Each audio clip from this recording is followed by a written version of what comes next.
Have you just entered a brand new world where all of a sudden you're finding yourself being very different, having abilities that you didn't know you had, awareness and insights and inner guidance that maybe was there all along, but you're suddenly starting to pay attention to, and you're trying to reconcile, how can I have so much conscious awareness when I've been told I don't have that, or that it's weird or not acceptable, or as strange as having a 6 fingers? Well, my name's Sonia Choquette. Welcome to my channel. Today we're going to talk about learning to navigate life with your 6th sense turned on. The one that was there all along, but was just like a light that was shut off and you were told wasn't there.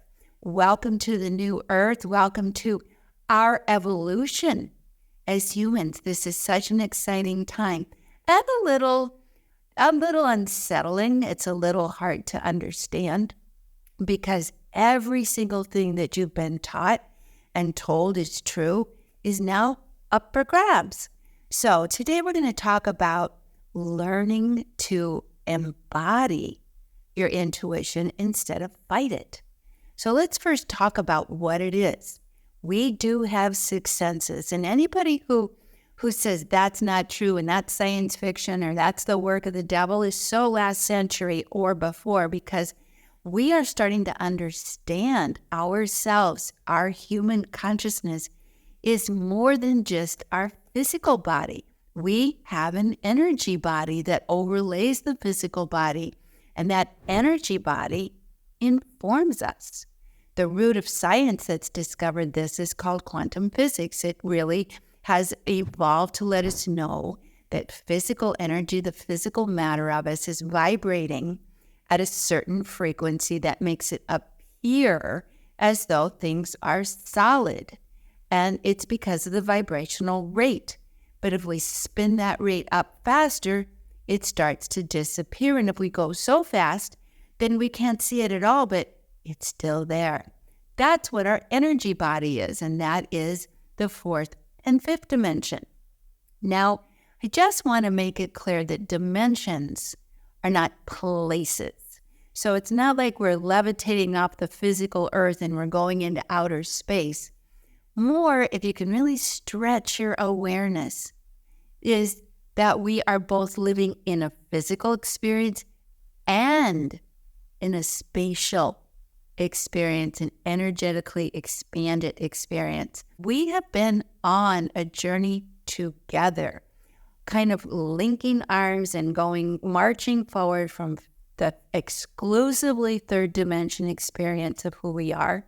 I'm just a body, I'm just an ego, I'm just surviving, I'm just struggling, the world is awful, I'm scared, to the 5th dimension. But we travel through the 4th, which is, the 4th is, well, wait a minute, what I see is not all there is, what I'm told is not all that's happening, what I've been given as fact, it actually might be pure fiction, that I am an energy being, and actually I do have 6 senses. I wasn't crazy all along.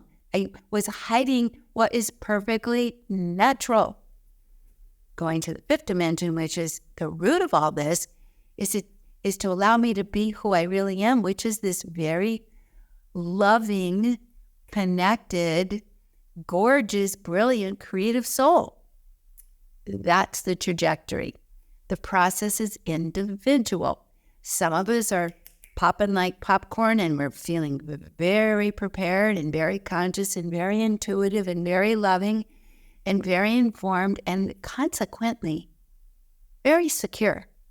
Some of us are still rooted deeply in the 3rd dimension, feeling very fearful, second guessing, questioning my actual natural experiences, wondering if it's okay to be who I am and to know what I know, and to because we're so trained that that's not okay. So how do we start incorporating, integrating our expanding, awakening consciousness? It's inevitable because we are energetic beings who influence one another. So the more of us who become activated and our intuition starts working, which is a faculty of our fourth and fifth dimension energy bodies, because the energy bodies speak to and communicate energetically, it starts automatically turning on the intuitive faculties of people who are just standing around, because we're all connected. It's sort of like if you have a pendulum swinging next to one that's dormant. Within a few minutes, that dormant one is going to start swinging. And we are all energetically starting to swing to a higher frequency, albeit some of us are very willfully not ready for that. That's the case for you, no problem. Be you, do you, enjoy you. But if you are finding that actually I am experiencing these things, but I need to get comfortable, that's what I'm going to talk about today. How to get comfortable with your awakening consciousness. So rule number one, and this is a huge rule. This is the biggest game-changing rule you're going to have to really consider if you're willing to abide by, and that is stop needing the approval of others. And that's a big one when every single day of your waking conscious life up until now has been told the only way to survive and belong is by gaining the approval of others. That's really egg scrambling for your brain. It's like, what do you mean don't get the approval from others to survive? But let's think about it. Has living in a way that gets approval from others proven to be rewarding? I have spent my last 50 years coaching, counseling, and guiding people in how to realign with their authentic self. And I'd say a good 85% of the problem is a corrective need to stop living for the approval of parents, teachers, family, neighbors who say, this is how you have to be in order to belong, because what that has asked of you is to abandon yourself. How many of you have found yourself reaching an age where I followed all the rules and I'm miserable? I got the good paying job, but I hate going there. I married the person everyone told me was appropriate for me, and I can't stand that person. I can't stand who I am with that person because it brings the worst out in me. And I'm missing the things I loved and wanted to pursue, like art or music or medicine or something that was different than what I was given approval for. So stop needing approval. So how do I do that? I mean, don't I need approval to survive? Well, no. What you need is your own approval. You need to start living from a place where you don't put so much power and importance on what other people say. They're a crazy town. Every one of us lives in some mental crazy town. So what I say and what I believe isn't fact. It's my own personal fiction. My approval of you is only just saying you live in my crazy town and you don't want to. If anything, you want to move back to your own. At least there you feel like you're being yourself. So start asking yourself what doesn't feel like you're resonating with yourself authentically. Where have you abandoned yourself? For example, I was doing a workshop in Tampa a few months ago, and a woman came up to me and said, I've read your books and something in me turned on. And that is how it is. It's like you have this sixth sense, like a light in your heart that's been switched off, but it does work. It turns back on and illuminates everything in a way that you couldn't see before. Starts to show you things that were blind spots to you and were blocked appearances and blocked information. She said, I started being intuitive. I'm a school teacher. I started writing about my intuitive experiences.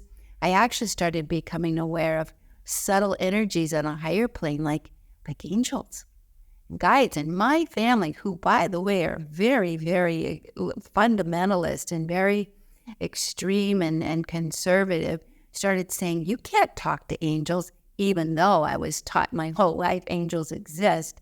Now I'm saying, well, guess what? I'm having a relationship with them. They're flipping out. So you have to recognize that you probably will get disapproval because you are changing. So we have to make peace with disapproval. In my book, Trust Your Vibes, I wrote a chapter called Dance in the Fire. It's the very last chapter of that book. And dancing in the fire means learning to live with the intense disapproval of others without being defensive or reactive, but just saying, I'm trusting my vibes, my inner guidance, because it works for me. Now, that's a very empowering statement. So people can say you're wrong, but it's like, well, not for me. I'm not going to tell you how you live, but this works for me. I'm going with it. So learning to accept disapproval and not being heartbroken, not being frustrated, because everybody's living in their own consciousness. And if the people you love are afraid that you're changing, it's because they don't want to lose you. And unfortunately, a lot of us feel like the only way we can belong is if we agree with one another. Now, that's fine if the agreements are congruent with who you are, but if those agreements start asking you to agree to things you don't believe in, doesn't work. My client who I met, this woman that I met in Tampa, she said, you know what? I went with my vibes. I went with my feelings. I'm actually starting to write my own books. I'm happier than I've ever been, and my family's pretty darn miserable with me. And she said, what should I do? And I said, well, my advice is love them, be kind, don't make them wrong, just say we're different and I love you. And I've observed people long enough that if you just stay calm and grounded and you don't get reactive and polarized, I'm right and spiritual and you're wrong and you're shut down, which is a trap, just go into the place of we're different. And I'm okay with that. We're just different. We're having different experiences and I'm okay with that. Then eventually everybody kind of re-accepts.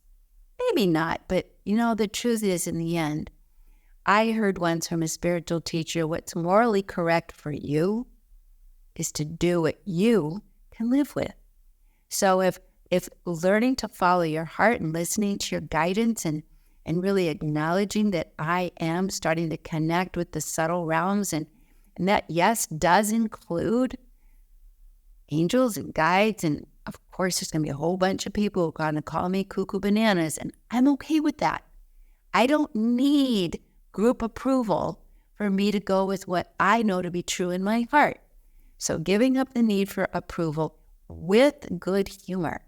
Not just give it up. It's like, I'm sorry, we don't see eye to eye. We're having different experiences and I love you. Is a really good way to navigate this particular shift.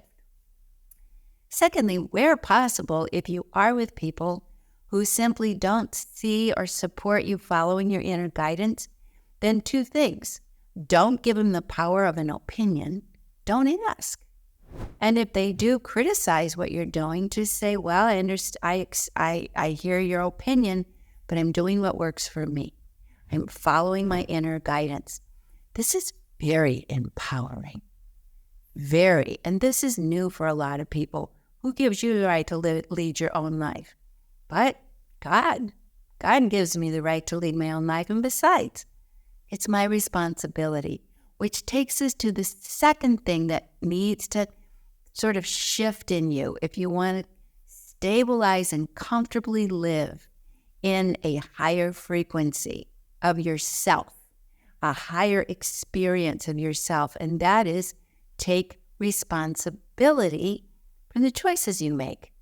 Because in the end, you're responsible for them anyway, and not taking responsibility is just playing a game with yourself because it is your responsibility. You have the power to make choices and the responsibility that goes along with them. So if you make the choice to abandon yourself, you're not going to have a good result. But you can't blame someone else for making that choice. This is the maturing evolutionary part. This is more difficult. But here's my message. Yes, it's difficult sometimes to learn to take full responsibility for your choices. Like, I trust my vibes, I'm going to go with it. But do you know what's more difficult? Ignoring it, or betraying yourself, or doing something that is completely incongruent with your inner self. Because that feels like nails on a chalkboard, And it just is distressing to your psyche and your soul. So give up the need for approval. Big one. Practice. Secondly, don't need people to be group experience with you. You can find people who are having a similar experience and you can find community there. And I'll talk about that in a minute because it is important. Our biggest fear is banishment. So, of course, we have to face that fear if we start to evolve and the people around us don't get it. And they threaten to banish you, which does happen. It's temporary for the most part. Not always, but it is for the most part temporary. Giving responsibility, just saying, you know what? It's empowering to say, I'm responsible for me. I'm making the choices that work for me. I'm going to listen to my inner guidance and I'm sticking with it. Now, here's what you're going to be asked. How do you know? Well, two things about that. Inner guidance is not an intellectual thing. It's not an information this way thing. It's a vibrational feeling thing. So your answer is, I feel it inside and it feels right for me. It feels true for me.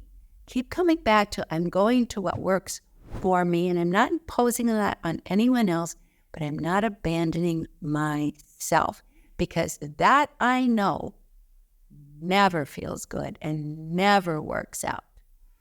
Now, we do have to be sane and grounded and calm. So maybe you're questioning, well, how do I know it's intuition and not wishful thinking and not me just being Looney Tunes and crazy town reactive? Fair point. So it's super helpful to integrate a talent called into meditation, a skill. Learn to quiet down and get the noise in your head and the emotions flooding through you calm. Now, meditation for some is well, I do that already, so you know what I mean. Quiets you down. It gets you connected to your heart. It helps you tune in to what really is intuition, which is consistent, where emotion and reactivity and impulsivity is up and down and lasts for a minute, and an hour later it's something else, and it's hot for a minute, and then an hour later it goes the other direction. So intuition is consistent. No matter what the feeling, it'll say, it'll communicate. Follow this, it's the right thing, because it leaves you feeling congruent and peaceful. Meditation for a lot of us is new, and people say, well, I can never stop my noisy, barking brain mind. All you have to do is breathe in quietly for 4 seconds. Hold for 4 seconds. Exhale for 4 seconds. Do this first 1 time, 2, 10, up to 20, and then end with, You can even keep your eyes open. Helps if you close them because it stops that external stimulation. But meditation is that simple. It's not quieting your mind. It's disengaging from it and not letting it jerk you around like a dog on a bone, throwing you around the room. It allows you to step back in your body, get back to your heart, which is intuition central, which is the source of your 5th dimension, expanded conscious self.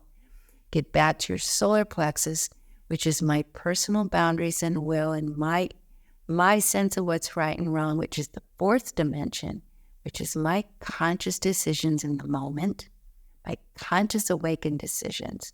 These 2 things help you stabilize. And then work on it. If you're still feeling like, how do I know it's intuition? Walk on it. Go for a walk or sleep on it. Say, okay, I'm going to bed. This is what I'm feeling. If it's correct for me, let me know in the morning. Or walk on it. If it's correct for me, let that really anchor in while I'm on my walk. When you're on your walk, look around. Notice what you see. Take your attention off of your internal chaos, even off your inner guidance for a moment, and just go for a walk and be present in your body, in the world. These tools work very well. I have a whole lot more, and we'll continue this evolution to the expanded higher self. there's a couple things that could be helpful because our fear of being alone or the ugly duckling or I'm not understood is real. So you can go and check out my Good Vibe Tribe. I have created a community that of kindred spirits and like-minded souls who will support you and say, I get you. They're not going to indoctrinate you. They're just there to say, I love you, trust yourself. And it's good to be with people like that. So that's on my homepage, the Good Vibe Tribe. You can just Google the Good Vibe Tribe. Good Vibe Tribe. That's what we are, the Good Vibe Tribe. Or you may also want to read my book, Trust Your Vibes, especially if you're struggling with these feelings of how to be comfortably navigating in my body in the sixth sense and expanding and seeing and learning to be, this is my new normal. I'm good. This is good. This is a good and important part of how I live my life. Then Trust Your Vibes will be very supportive. You know, geniuses live this way. Einstein said to trust your inner self. And great inventors, Steve Jobs, that was his commencement speech. Go with your inner voice. Follow your heart. So many people who have been really successful. Oprah. Follow your heart. So this isn't new information. But what's new is that it's happening to you, that you can't ignore your heart anymore. And do follow your heart. But you have to learn how. It's a bit different. It goes against the grain of everything you've been taught. And you don't have to do it alone. That's the important thing. So thanks for tuning in today. Love you lots and lots. I do believe your spirit, which is your energy body, your spirit is your fourth and fifth dimension self, brought you here. And if this is where we part, I send you lots of love on your way. Otherwise, stick around, subscribe, stick with us. We are evolving together. All my love.